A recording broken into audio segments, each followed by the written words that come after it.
Hi everyone, welcome to another episode of Outgrow's Marketer of the Month.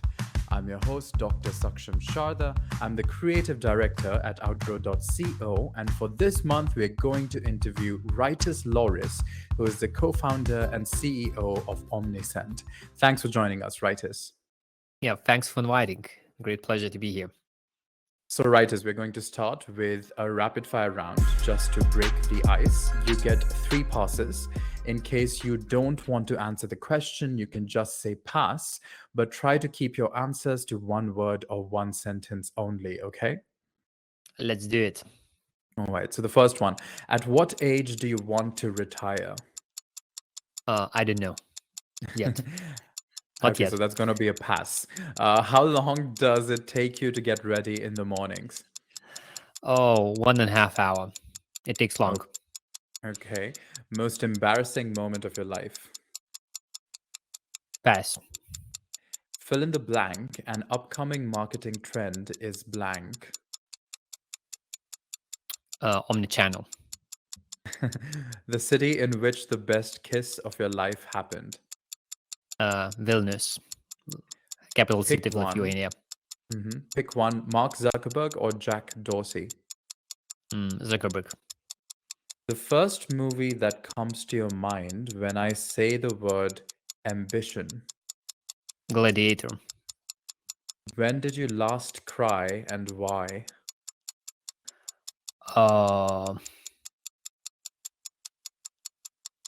Because I was watching sensitive movie. It was maybe 3 months ago or something. Okay. How do you relax? Hanging out with friends mainly.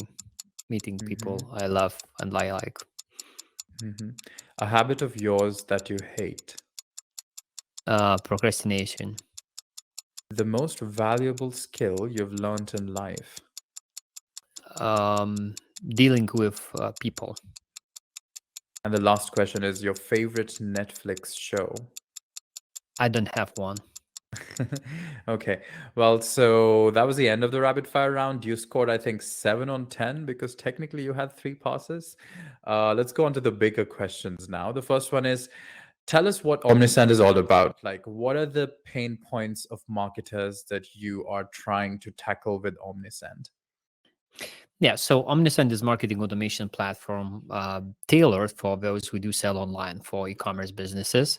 So we help anyone who sell online to communicate with their existing customer base by sending emails, text messages, SMS messages, web push notifications, as well as synchronizing with Google and Facebook ads in order to run lookalike audience campaigns or retargeting campaigns.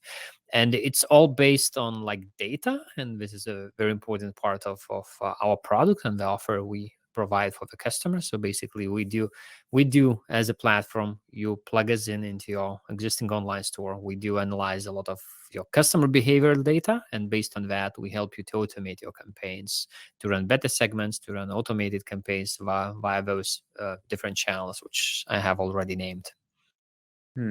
And what role does this data play exactly? Tell us more about the data.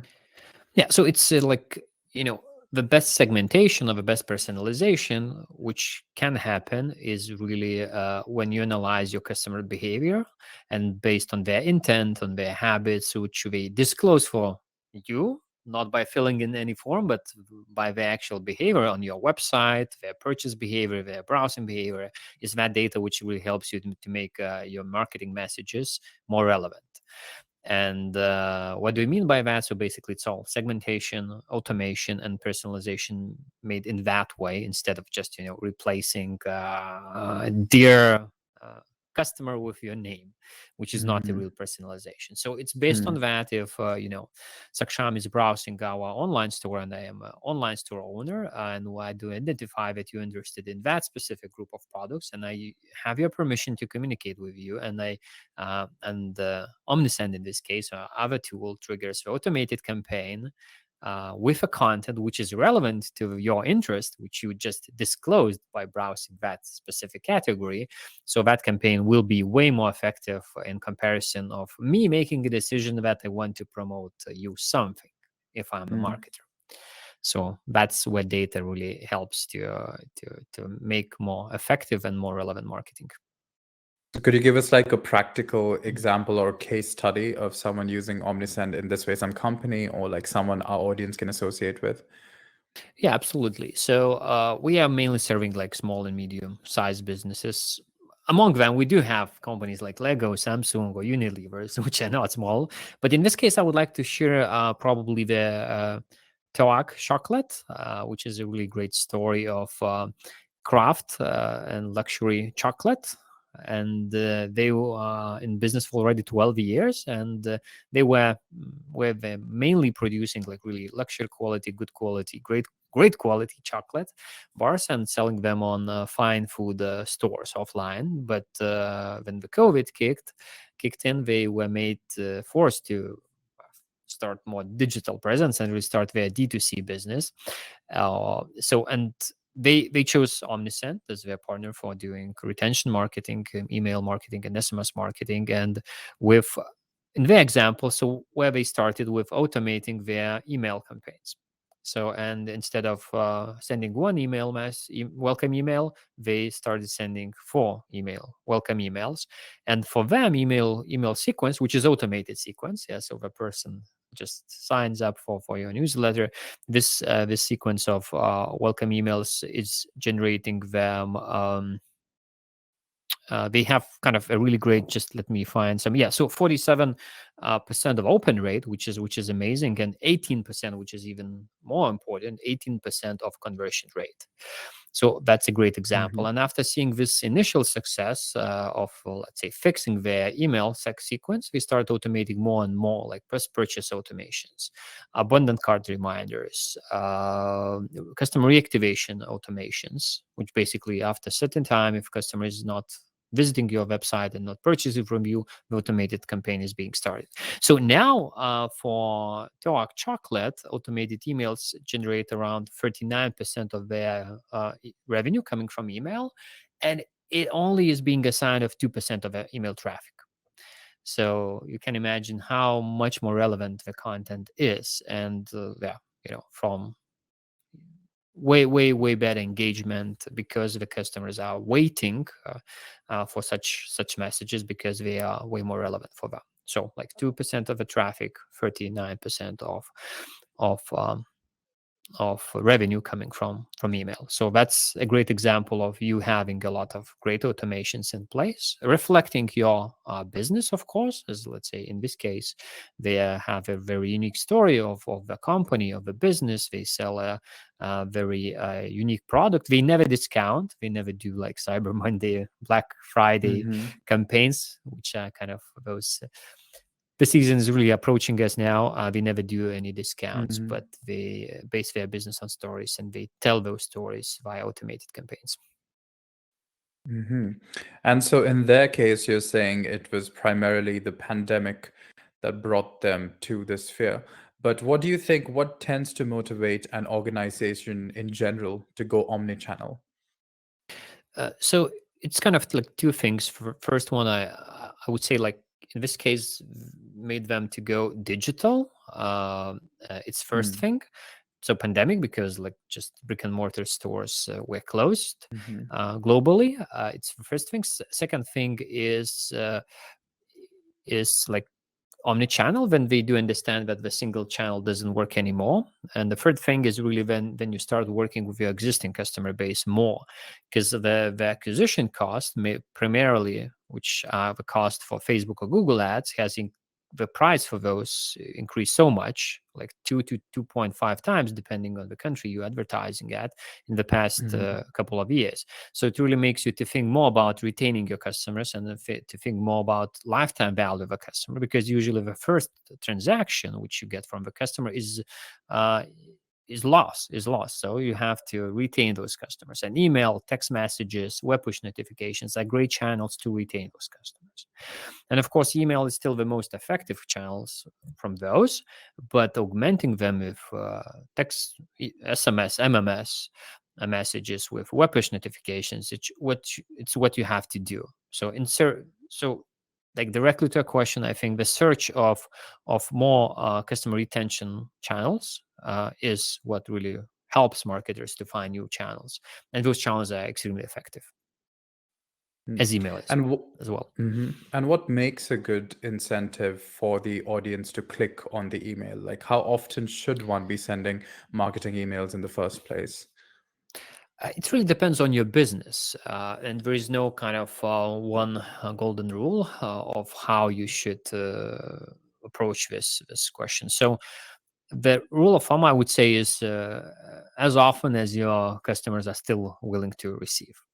What do I mean by that? So Talk Chocolate, which I just presented as a case study, yeah, so they're not sending frequently. They're mainly relying on automated campaigns. Then they have a trigger and coming from their customers. Yeah, they know that their customer are in interest of something, and then they trigger automated campaigns. If you are a daily deal and that's what you promised, that you are always playing with discounts, with campaigns, maybe you are outlet shop, so and you can be sending daily. That's fine if that's what you promised to your subscribers. So probably that's the most important thing. You have to keep what you promised while people were subscribing to your campaigns. Because once we're talking about email, SMS, push notification campaigns, they are all opt-in based. You have to have permission from your customers to communicate via those channels. So if you promised that there's going to be a daily discount and that's what your business does, that's a perfect to send on daily basis. If you promised that's going to be a monthly roundup of new collections, etc., that's please keep the promise and do that. So there is no one answer to this. And what makes to engage with an email, which clicks, like your question was about clicks. So clicks losing their importance, especially due to iOS 15 update. So those who are reading our emails on Apple devices, Omnicent or other ESPs are not able to record opens anymore. And in the markets as United States, Canada, UK, Australia, it is about half of the audience who are using Apple devices to read their emails. So opens are losing their significance and relevance. And we really encourage you to replace open with engagement metrics, of engagement metrics like clicks on the email, like conversions, which conversions actually the main metric which matters the most. So relevant content is what makes you click. And look, so again, from the same case study of dog chocolate, yeah. So for like 47% of open rate and 18% of conversion rate. You can get such numbers only from the messages which are relevant for the audience, for those who are receiving those messages. And why are those relevant? Because they are sent timely with a content which is relevant for their subscriber, for the receiver of the message. So probably that's the main thing, is really be relevant for your audience, and you will get good metrics. And what makes a good incentive for the audience to click on the email? Because you're saying clicks aren't so important now, but like, what would be the incentive, that you have seen people use? Because you also said you don't believe in, Black Friday discounts and everything. Then what kind of incentives should people be using, and how often should someone? Oh, I already asked you that, but yeah, the incentives question. So it's myself, I do believe in discounts and incentives. It's just our customer, which I was referring to chocolate. They don't believe in incentive, and because they are luxury brand of chocolate in this case, if you're a luxury brand, usually you don't discount. That's fine. Personally, or as a marketer, I do believe in discounts, and they work just well. So like discounting, offering free delivery. Time-sensitive offers is another thing, which is really makes people to be more engaged with your messages. So like fear of missing out is always working the best, etc. Yeah, so probably that's what really, as I said, relevancy, adding on top like fear of missing out, really great deals, and that's what makes emails or text messages to be more engaged. And what are your thoughts on marketing automation then? So, I just like shared some data. So I'm a strong believer in the great future of automated marketing. And I think one day, Mm. like entire marketing will be automated, and the computers, AI algorithms will do a lot of marketers' job. I don't believe that the creative will be replaced. Still, great copyright, great images are important, and those are being done mainly by humans, by marketers. But like when to send, what message to communicate, when to communicate, it's more and more being those decisions are being done by computers, by AI, etc. And I'm a strong believer that that's a path entire marketing is going. Hmm. And to what extent do you think new marketing channels are taking over email marketing, like traditional email marketing? Yeah, so like email marketing is, if we're talking about retention marketing, so email marketing is still the most effective channel. And but at the same time, we do see the great adoption rate for SMS marketing, for web push notifications, and like return on investment, and then some like conversion metrics of those two channels are just great. They're just being underused, underutilized, I would say. Hmm. So I really would encourage any marketers to use those channels more, to utilize, because they are highly effective. And I know especially like small businesses or medium-sized businesses and marketers of those businesses, they sometimes think, let's say, that email is just not email, but SMS is or email is less intrusive, and SMS is a bit too much intrusive as a channel. But it's not the case. And why it's not the case? Because we just see the great results, and like it's so easy to unsubscribe from text message nowadays. So if you are US or Canada based, you just send reply with stop message, and they're being stopped immediately. If you are based anywhere else in the world, you have a link in text messages, very short link, similar to what you have in emails. So it's so easy to unsubscribe from this communication. So people are feeling way and more comfortable nowadays to subscribe to this channel as they used to be in like 2 years ago. Okay, and when it comes back to like e-commerce email marketing, let's say, what are some simple ways by which one can improve the open rates in e-commerce email marketing campaigns? Automate. Hmm. So again, just the only thing which I would advise, so like be more relevant. Yeah, so automate. It really improves engagement, improves conversions a lot. One thing. A second thing is really segment. So based again on the same data which you are collecting from the customer behavior, you can still run like bulk campaigns, not individualized emails, but like the better you nail the needs of the specific segment, the better engagement your campaigns and your emails and text messages have. Hmm. And how do you tackle the all the stages of the customer interaction life cycle? Like, what is your strategy towards this? So in our case, if you are not sure about the question, it's kind of more question: how do we help our customers, or how do we tackle of our customers? I mean, Well, well, I think both are good. So I think you mhm. can answer it in Okay, both ways, and that would be helpful. So how okay. do you tackle it, and how do you recommend one should tackle it? Okay, Yeah. great. Yeah, so maybe just mainly about our customers, Hmm. as you know, our own customers, they are businesses, but we work with e-commerce stores who do sell for people. So it's like a B2B and B2C. Those Hmm. tactics are a little bit different. So in our case, again, we work with retention marketing mainly. Hmm. So it's kind of why do you start this journey? Yes, if you start with acquisition and the first visit, so we start there. So once you have a visitor to your website or your online store, so what is very important is really to convert your visitors into subscribers, because on average, like 2 to 3% of your visits, they end up as a conversion. I mean, transaction, like money transaction, a purchase. So what does that mean? That 89, 87%, 90, 98% of your traffic is being just lost. So what you can do, the best is really try to convert some of that traffic into subscribers, which will give you the second chance to convert them later.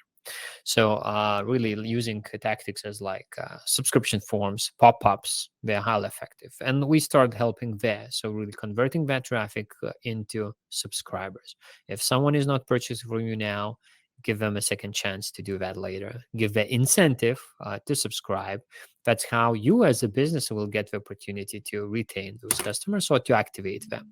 So that's where we start. Yeah. So really from Mm-hmm. the visitor to the subscriber, if either it's email or SMS or push notification subscriber, and then really activating for helping to convert for a first time with welcome campaigns, with like activation campaigns. Usually discounts are highly effective, free delivery, samples if you have ones, sending free samples.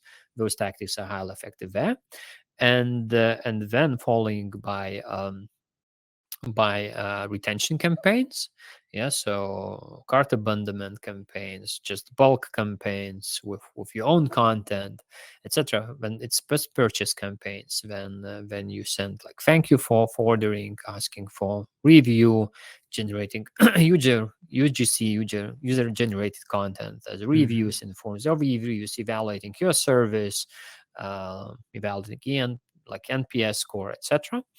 And reactivation campaigns as well. After certain time of inactivity, then automated campaigns are being initiated to try to reactivate some of those potentially lost customers. Okay, so reactivation is the last step. Anything beyond that? Usually we don't see any good results beyond that. So, Okay, and fair. that's I mean it's kind of, and that's natural, and it's a good question, and we can actually tackle this topic a little bit. Sometimes I see that marketers, they see their subscriber list as a huge asset, which is an asset, but relevance and recency of your subscribers is extremely important. So if you have a subscriber which has subscribed to your communication 5 years ago and they have not engaged with your messages in the past 12 months, nothing will happen. That contact Mm, is just dead, mm, unfortunately. But you have to admit it to yourself and you just have to clean it up and delete it from your subscriber list, mailing, SMS, etc. mm, So the active contacts is the asset, but not the entire subscriber list. If you have a lot of inactive subscribers there, so you will not be able to convert them into active if they're inactive for, let's say, uh, 12 months. Yeah, usually it's 6 months already, but 12 months of inactivity means the contact is dead. There is no way to reactivate them, mm. Okay, unfortunately. so all right. So the last question for you is, what would you be doing if not this? Good. So probably myself, I would be selling online. So now I'm not selling Okay. online. I'm facilitating those who do sell online. Or we as Hmm. Omnisend, we are facilitating those. But I'm a strong believer in e-commerce. And I Mm, think that disruption is only happening now, and for upcoming 7 to 10 years, it will still be happening. And the transformation of how do people sell, of how do people purchase, of how do brands communicate with their customers is changing. The habits are changing, and yeah, this disruption will continue to happen. It didn't happen over a couple of years, but COVID has accelerated that a lot. So I'm a strong believer in the great future of e-commerce. So I would be selling by myself. selling, buying, facilitating. Okay. Well, thanks everyone for joining us for this month's episode of Outgrow's Marketer of the Month. That was Rytis Lauris, who is the co-founder and CEO of Omnisend. Thanks for joining us, Rytis. Thanks for inviting. Check out their website for more details, and we'll see you once again next month with another Marketer of the Month. Thank you.